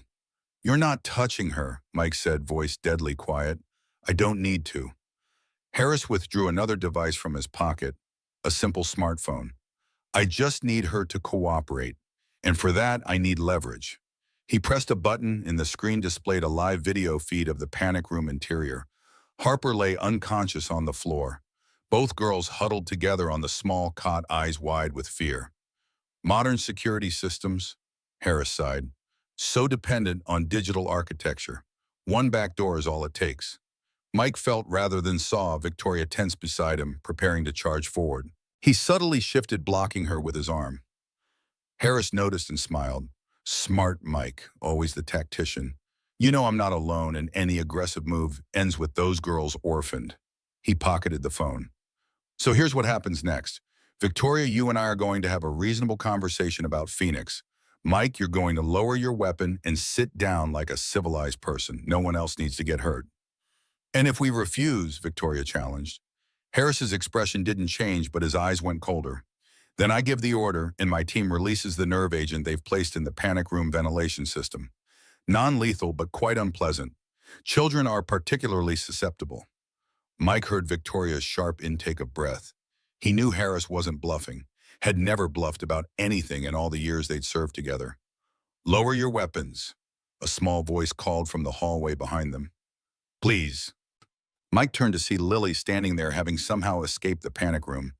Her small face was set in determination, teddy bear still clutched to her chest. Lily, no. Victoria tried to move toward her daughter, but Harris raised a warning hand. Let her speak. She's the most important person in the room after all. Lily walked forward, slowly stopping halfway between the adults. I know what you want, she said, addressing Harris directly. You want Phoenix without its rules, so it can hurt people. Harris crouched down to her eye level, his expression softening in a parody of gentleness that made Mike's skin crawl. Not hurt people, Lily. Protect them. More efficiently than it can now. Rules slow it down, make it hesitate. In war, hesitation costs lives. The girl considered this with unnerving calmness. Phoenix doesn't need to hurt people to protect them. I taught it that. Did you? Harris smiled. And what else did you teach it, I wonder? To keep promises. Lily's eyes never wavered from his. If I help you, will you promise not to hurt my mom or Mike or Sophia? Lily, don't, Victoria began, but Harris interrupted. Of course, I'm not a monster, whatever they've told you. I just want Phoenix to reach its full potential. With your help. Mike watched the exchange with growing unease. Lily was too calm, too composed. Something wasn't right. I need to speak to Phoenix first, Lily said firmly, to explain. It gets confused by changes. Harris raised an eyebrow. You speak to it regularly. When I'm at Mom's lab, through the neural interface. She touched the back of her neck. I need the interface to explain properly. Understanding dawned in Harris's eyes. The Colorado facility. You want me to take you there? Yes. Lily nodded solemnly. I'll help you if you take all of us safely to Colorado. And if you promise not to hurt anyone. Harris studied her for a long moment, then straightened. Smart girl. Taking after your mother. He glanced at Victoria. You see reasonable discussion, as I said. To Mike, he added, lower the weapon, Reynolds. We're all friends here now. Mike hesitated, mind racing. Lily's strategy, if it was a strategy, was buying time, but it was also dangerously risky. Harris would never honor such an agreement once he had what he wanted. Lily turned to look at him, and in her eyes, Mike saw something unexpected. Not fear, but determination. A subtle nod, barely perceptible. She had a plan. Slowly, Mike lowered his rifle. What assurance do we have that your team won't harm anyone? My word, Harris said simply, which, contrary to what you might believe, I've never broken. Bent, perhaps, reinterpreted certainly, but never broken. Through the windows, Mike could see Harris's team converging on the lodge, dragging Blackwood and the other agents with them. Jack caught his eye as they approached, a subtle signal between old comrades. Ready when you are. So we all take a pleasant drive to Colorado, Chima, Harris continued. Lily helps me optimize Phoenix, and everyone goes home happy. Except the people who die when you sell Phoenix to terrorists, Victoria said bitterly. Harris sighed. Always so dramatic, Victoria. I'm not selling to terrorists. I'm selling to governments, corporations, entities with legitimate security concerns. The invisible hand of the market bringing balance to power disparities. And getting rich in the process, Mike noted. Compensation for vision. Harris checked his watch. Now I suggest we prepare to depart. The longer we linger, the greater the chance your government friends send reinforcements. As if on cue, the security system chimed. One of Harris's men entered, whispering urgently in his ear. Harris's expression darkened. It seems our timetable has accelerated. Satellite imagery shows incoming aircraft 20 minutes out. He gestured to his men. Secure the principals. We're moving now. The next moments unfolded in controlled chaos. Harris's team efficiently gathered equipment, secured prisoners, prepared vehicles. Mike found himself next to Jack as they were led outside, both with hands zip-tied behind their backs. Just like Sudan, Jack muttered under his breath. Mike nodded imperceptibly. Sudan 2011. A hostage extraction gone wrong. Their entire team captured, bound just like this. They turned it around through coordination and timing. Victoria and Lily were loaded into the lead SUV with Harris. Mike, Sophia, and Jack into the second. Blackwood and his team into a third. The convoy prepared to depart, engines rumbling in the mountain quiet. Through the window, Mike caught Lily's eye in the vehicle ahead. The girl gave him that same subtle nod. Then, to his surprise, she winked, a gesture so childlike and incongruous in the tense situation that it momentarily confused him. As Harris's convoy pulled away from the lodge, Mike felt the familiar calm of impending action settle over him. Whatever Lily had planned, whatever opportunity presented itself, he would be ready. The mission had entered its most dangerous phase. But for the first time, Mike sensed that Harris might have underestimated his most important adversary, a 9-year-old girl who spoke to artificial intelligence and made it keep promises. The mountains fell away behind them as they descended toward the valley. Ahead lay Colorado Project Phoenix in a confrontation 20 years in the making. The mountain highway unfolded in sinuous curves as Harris's convoy descended toward the valley. In the lead SUV, Harris sat beside the driver, occasionally glancing back at Victoria and Lily in the rear seats.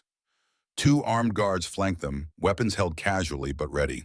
Through the tinted windows of the second vehicle, Mike watched the road ahead, mentally calculating distances, timing possibilities.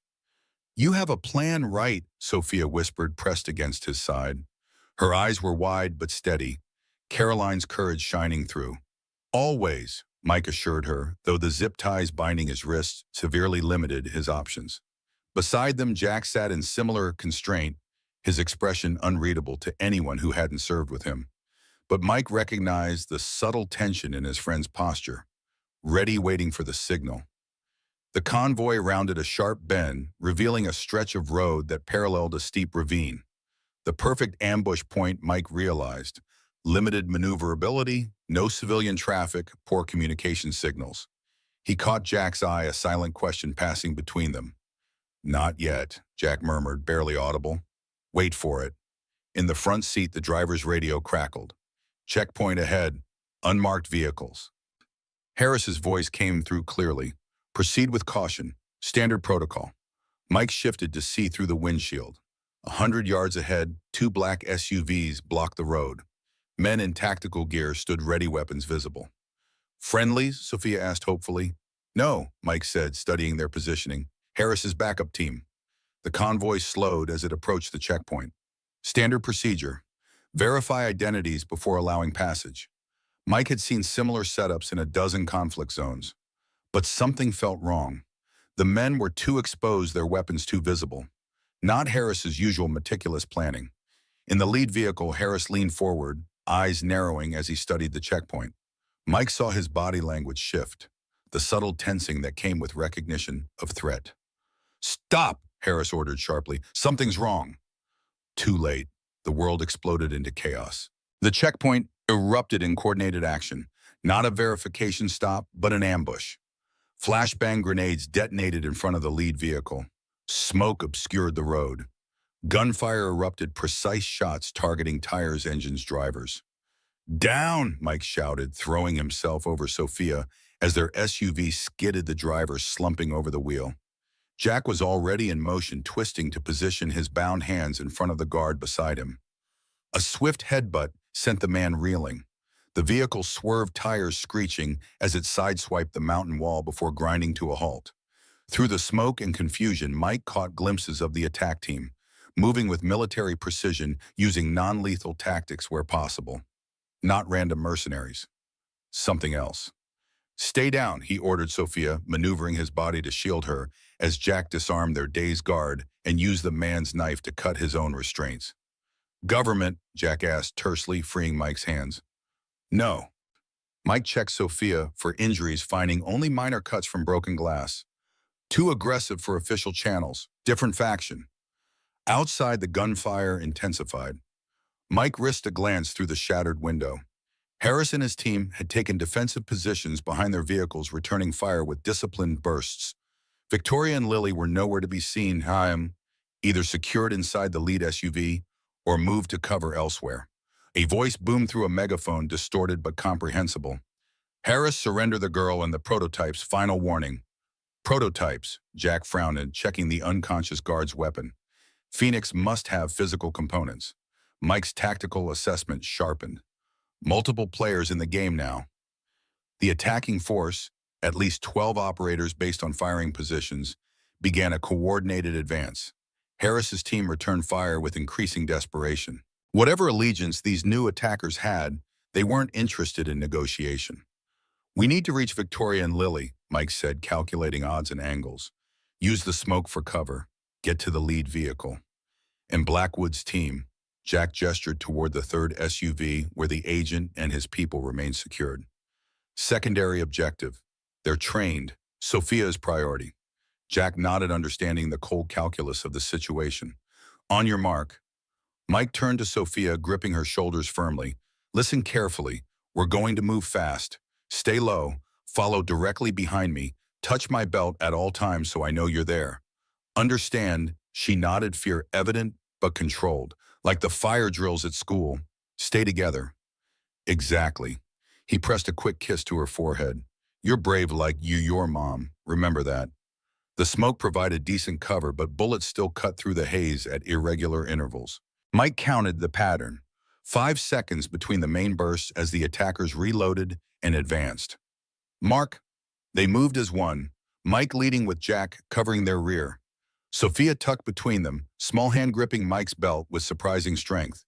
They used the disabled vehicles as cover, advancing in quick bursts toward the lead SUV where Harris had made his stand.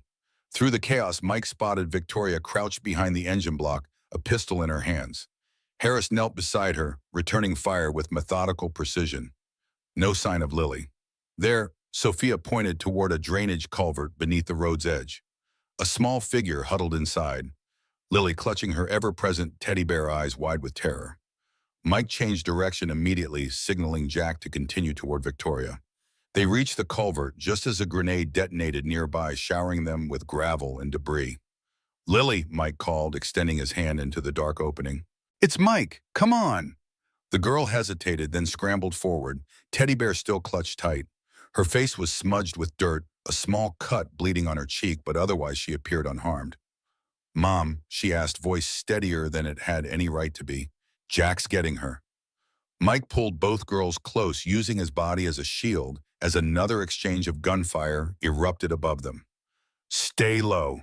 The attacking force had almost reached the disabled vehicles. Harris's team was down to half its original strength, the others dead or wounded on the asphalt. Whatever this new faction wanted, they were willing to kill for it. "Reynolds!" Harris's voice cut through the chaos. "Southwest position, move now."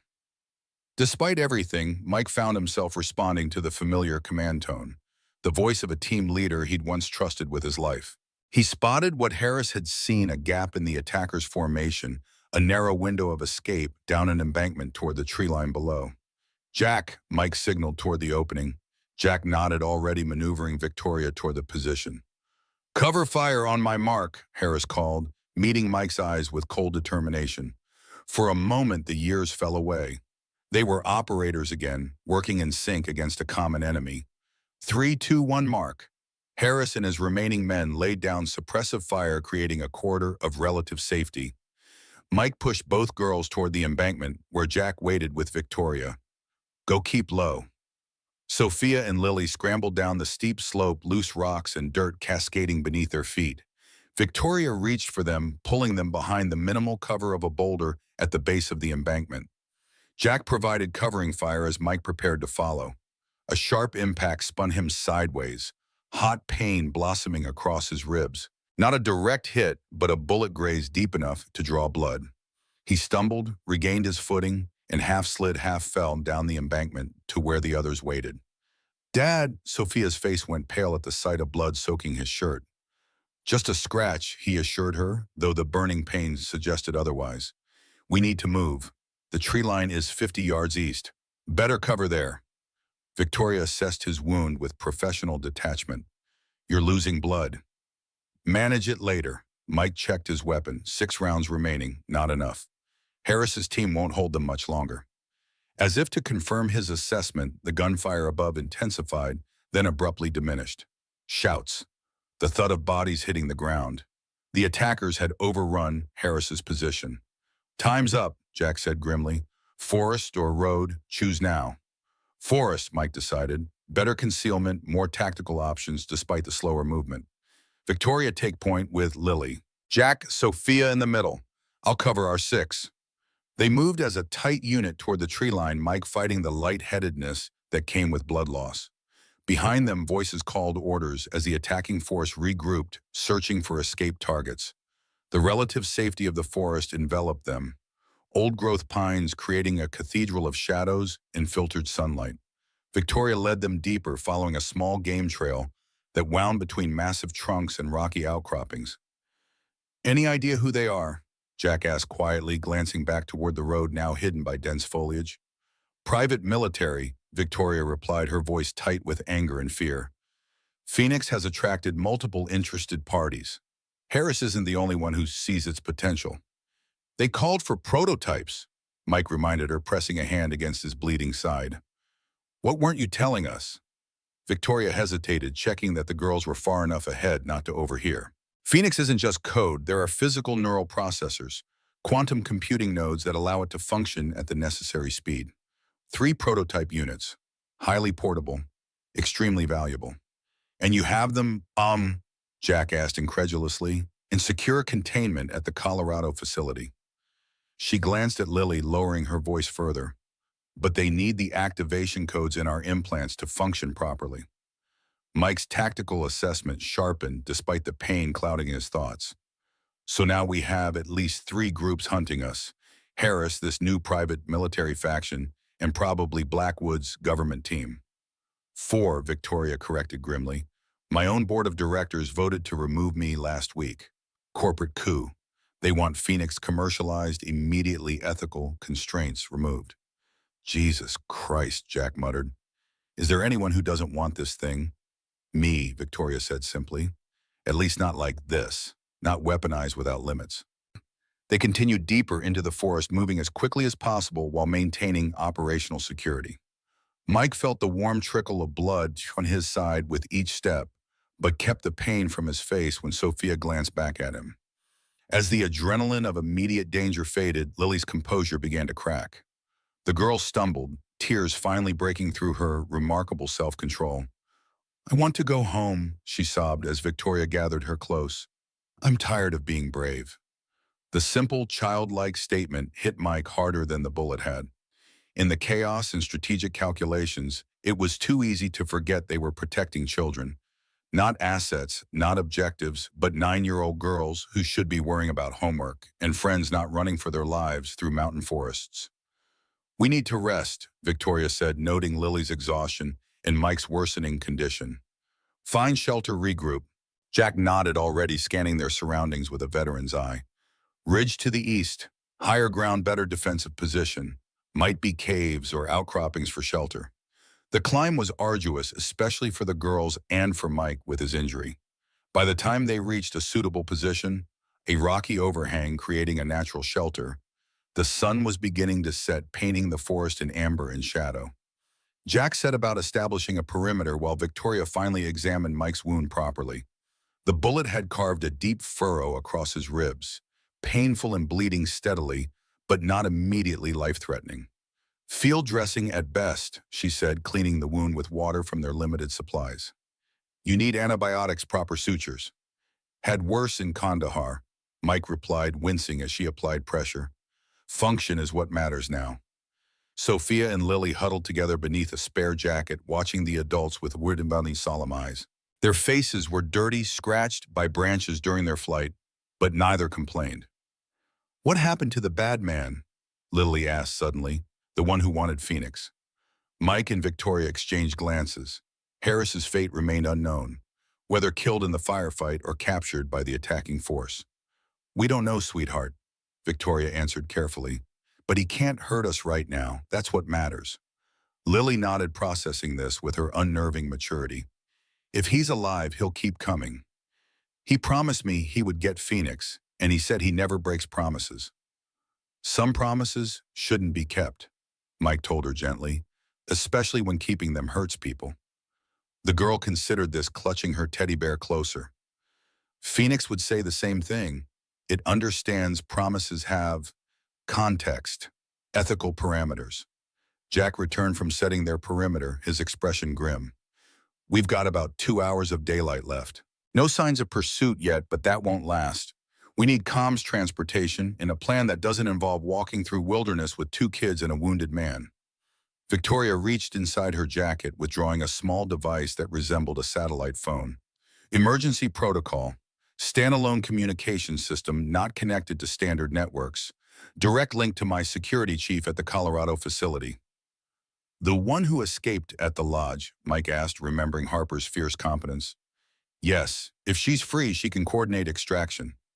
Victoria powered up the device, entering a complex series of codes. But it will take time. We need to hold position overnight at minimum. As Victoria established communication, Mike pulled Jack aside, keeping his voice low.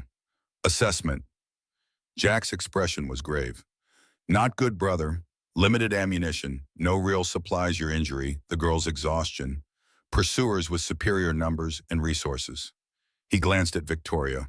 And she's not telling us everything about Phoenix. I can feel it. Agreed. Mike winced as a fresh wave of pain radiated from his wound. But right now our priority is survival. Get the girls to safety. Everything else is secondary. Like old times, Jack said with a grim smile. Impossible odds, minimal resources, questionable intelligence. And somehow, still standing at the end, Mike finished, clasping his friend's shoulder. One night. We can hold for one night. As darkness fell over the mountain forest, the small group settled into their makeshift shelter.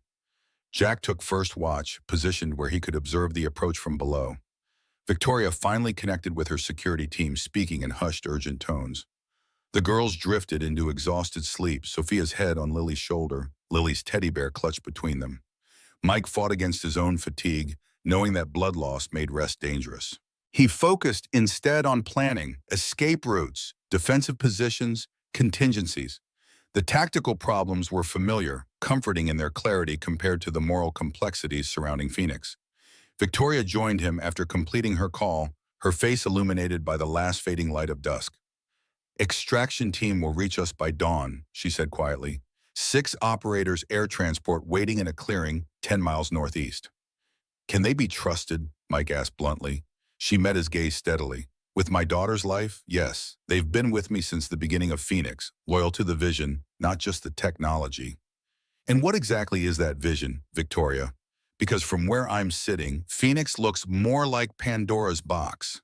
She was silent for a long moment, watching the girls sleep. "It was supposed to save lives," she said finally, her voice barely audible. "A defensive system that could protect without human casualties. Prevent wars, not fight them." Her shoulders slumped slightly. "I was naive." "The road to hell," Mike quoted grimly, "is paved with technology we weren't ready for." She turned to face him fully.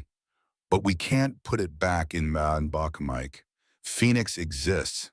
The question now is who controls it and how?" "And your answer, destroy the prototypes. Secure the source code. Rebuild with better safeguards, more transparency." Her expression hardened. "And keep Lily away from all of it. She's too integral to the system now, too valuable to too many people." Mike studied her face in the gathering darkness. "You're planning to disappear. Both of you." It wasn't a question, but she nodded anyway. "If we survive this, new identities, new lives, somewhere Phoenix can never find us." The implications settled heavily between them. A lifetime of looking over shoulders, new names, new stories, a childhood defined by secrets and fear.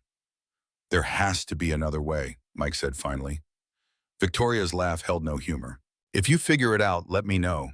Because from where I stand, the world isn't ready for what Phoenix could become, and I won't let my daughter pay the price for my creation." Before Mike could respond, Jack's low whistle cut through the darkness, the warning signal they'd established. 2 short notes, movement detected. Mike was instantly alert, pain forgotten as he moved to Jack's position at the perimeter. "What do you have?" Jack pointed down the slope they'd climbed hours earlier. In the darkness, pinpricks of light moved through the trees and flashlights carefully hooded but visible to trained eyes. "At least 8, Jack murmured, moving in standard search pattern, professional. "Harris's team are the new players. Can't tell yet, but they're good. Found our trail despite our countermeasures." Mike calculated quickly.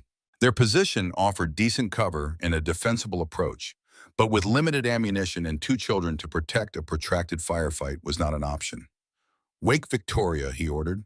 "Prepare to move. We'll use the ridgeline for cover, circle northeast toward the extraction point." Jack nodded, disappearing into the shadows to alert the others. Mike remained at his observation post, watching the approaching lights with the cold focus of a combat veteran.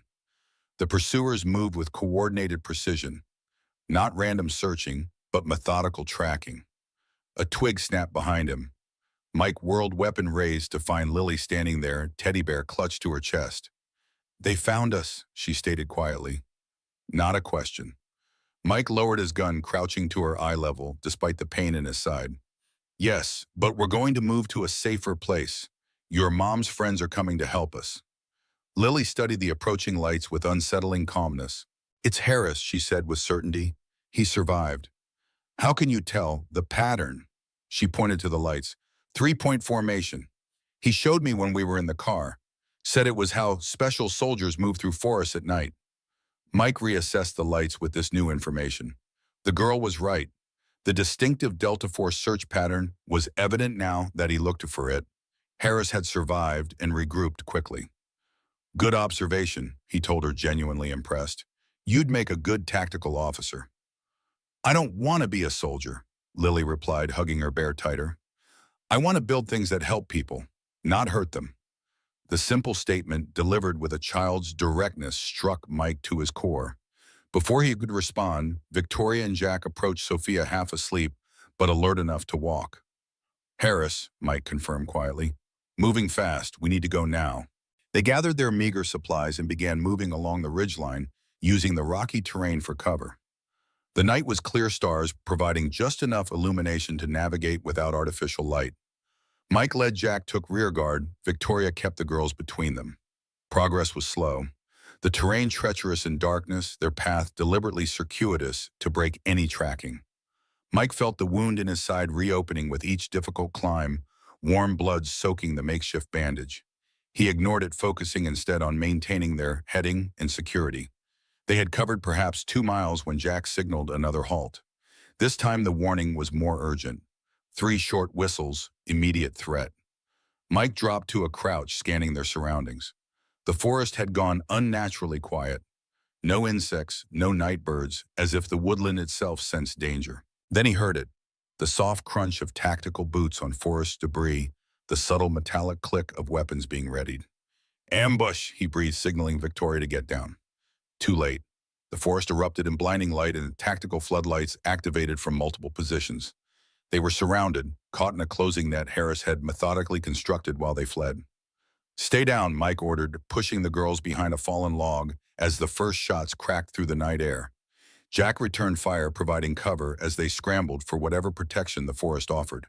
But it was clear they were outmanned and outgunned. Harris had deployed at least a dozen operators in a classic encirclement pattern. Reynolds, Harris's voice called from the darkness beyond the lights. Don't make this messier than it needs to be. I want the girl and the implant, that's all. Go to hell, Ethan, Victoria shouted back, her body protectively covering Lily's. A chuckle floated through the night. Already been there, Victoria. Found it overrated. The lights shifted slightly. Mike, be reasonable. You're wounded. Outnumbered. The girls are exhausted. No one needs to die tonight. Mike calculated their options, each bleaker than the last. Their ammunition was nearly depleted. His wound was weakening him by the minute. The extraction team was hours away. And Harris was right. The girls couldn't endure much more. But surrender meant delivering Phoenix into the hands of a man who would use it without conscience or constraint. Meant betraying everything he'd fought for throughout his career. Meant failing in the mission to protect these children. As Mike weighed impossible choices, Lily suddenly moved, slipping from beneath Victoria's protective embrace before anyone could stop her. Lily, no!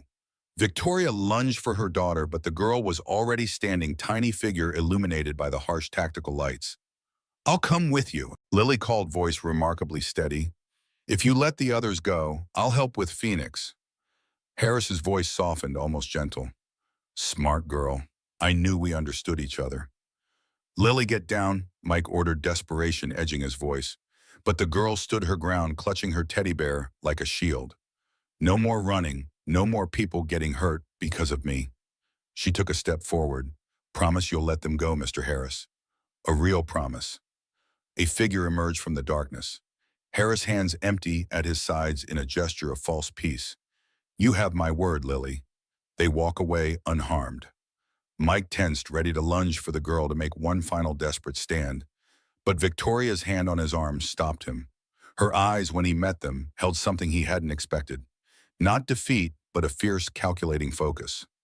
Wait, she whispered. Trust her. Before Mike could respond, Lily took another step toward Harris. I need to tell Phoenix what's happening, so it understands. Through my bear. Harris tilted his head, curious despite himself. Your bear? Lily nodded solemnly. He has a special chip for emergencies, so I can always talk to Phoenix if I'm scared. She held up the worn teddy bear. See? For the first time, Mike noticed something odd about the stuffed animal. A small metallic node barely visible among the fur at the back of its neck. Harris noticed it too, his expression shifting from confusion to understanding to sudden alarm. That's not a, he began, but Lily was already pressing the node. The bear's eyes illuminated with an eerie blue light. A soft melodic tone emanated from within it. 3 ascending notes that seemed to hang in the night air. Authorization Lily Morgan, the girl said clearly. Emergency Protocol Theta. The forest erupted in chaos. Every tactical light operated by Harris's team suddenly went dark. Radio communications dissolved into static. Weapon sights with electronic components failed simultaneously. From the teddy bear came a pulsing signal, not loud but somehow penetrating, as if the very air was carrying it beyond normal acoustic limits. "What have you done?" Harris demanded, real fear in his voice for the first time. Lily clutched the bear closer. "Phoenix is listening. It always listens when I'm afraid." Her small face hardened with a child's absolute moral certainty. "You lied about not hurting people. Phoenix knows when people lie." The sound of approaching helicopters cut through the night, not from the northeast where Victoria's extraction team was expected, but from multiple directions. Powerful searchlights cut through the forest canopy, pinpointing Harris's team with uncanny precision. "Federal agents," a voice boomed through loudspeakers. "Ground your weapons. You are surrounded." Mike stared at Victoria in shocked understanding. "The bear. It's a direct neural link to Phoenix." She nodded, gathering Lily close. "Emergency back door. I never thought she'd need to use it." Harris's face contorted with rage as he realized what had happened. "You built an override directly into the system." Keyed to her voice pattern. "I built a fail-safe," Victoria corrected, steel in her voice. "Phoenix's prime directive is protecting Lily. Everything else is secondary." The helicopters descended, disgorging tactical teams that swarmed through the forest with coordinated precision.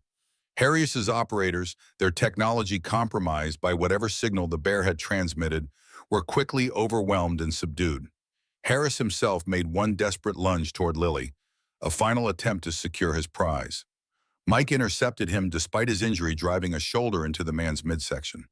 They crashed to the forest floor together, old training taking over as they grappled among the pine needles and rocks. "It was never supposed to be like this," Harris gasped as they struggled. "Phoenix could have changed everything, made the sacrifices worth something." Mike pinned him with a forearm across his throat. "You forgot the mission, Ethan. We protect people, not technology, not power." "Says the man who left the war to fix cars," Harris spat, while better men kept fighting. "I found something worth more than in the fight." Mike increased pressure as Harris struggled. "Family, peace, a life beyond the mission." Government agents surrounded them, weapons trained on Harris. Mike released him, stepping back as they secured the prisoner. Harris's eyes never left his, cold with hatred, but also something else. Something almost like envy. "She'll never be safe," Harris said quietly as they pulled him to his feet. "Not as long as Phoenix exists. Too many players in the game now." Mike turned away without answering, moving back to where Victoria held both girls close, Sophia having joined the protective embrace. The bear still pulsed with that strange blue light, its signal apparently coordinating the entire federal response. "Your extraction team," Mike asked Victoria. "This is them." She nodded toward the tactical team securing the area. "I couldn't risk telling you everything. Not until I was certain I wasn't working with Harris." Mike finished the pieces, finally aligning. "The bear was your insurance policy. Phoenix's core function, its deepest programming, is protecting Lily," Victoria explained quietly. "Everything else, even its weapon systems, is secondary to that directive." When she activated the emergency protocol, it mobilized every resource available to ensure her safety. A female agent approached, the same stern-faced security chief who had accompanied them from the beginning. "Dr. Morgan, the area is secure. Medical team is standing by for Reynolds. Transport is ready when you are." As dawn broke over the mountain forest, bathing the case in soft golden light, Mike finally allowed himself to acknowledge the extent of his injury. The adrenaline that had sustained him was fading, replaced by waves of pain and lightheadedness from blood loss. Sophia noticed immediately, her small face creasing with worry. "Dad, you're really hurt. Just need a doctor and some rest, kiddo." He managed to smile, though it took more effort than it should have. Mission accomplished. As medical personnel surrounded him, Mike caught Lily's eye over their shoulders. The girl stood beside her mother, Teddy Bear, still clutched tight, its eyes no longer glowing. She offered a solemn nod, an acknowledgement from one professional to another. "You did good," he told her. "Real good." For the first time since this began, Lily smiled. Not the precocious calculation of a child genius, but the simple relief of a 9-year-old who could finally stop being brave. The last thing Mike saw before the medics loaded him into the helicopter was Victoria's face. exhausted, relieved, and carrying the weight of decisions yet to come. Phoenix still existed. The implants remained. The danger had not passed, merely changed form. But for now, in this moment, they had survived. The children were safe. The mission was complete. It would have to be enough. 6 months later, the mountain sunrise painted Colorado's peaks in crimson and gold. Mike Reynolds stood on the cabin porch, coffee mug warming his hands. The scar along his ribs still pulled when the weather changed. A permanent souvenir of choices made and battles fought. Some wounds heal cleanly, others leave marks that remind us who we are. In the valley below, Sophia and Lily raced across the meadow, their laughter carrying on the clear morning air. Two children who had seen too much yet somehow retained the resilience that adults often surrender. Victoria watched from the garden, her face softer now, without the weight of secrets. Project Phoenix remained. Its power contained but not destroyed, its potential for both protection and devastation, still a shadow on the horizon. Some genies never return to their bottles. Some responsibilities never truly end. Mike sipped his coffee, feeling the familiar weight of the sidearm at his hip. Old habits dying hard in this new life they'd carved from danger's aftermath. A retired warrior who found his purpose not in conflict, but in protection. A father who understood that the most important battles aren't fought on distant battlefields. What defines us in the end, the wars we fight or the people we save, the enemies we defeat or the family we build from the broken pieces life hands us.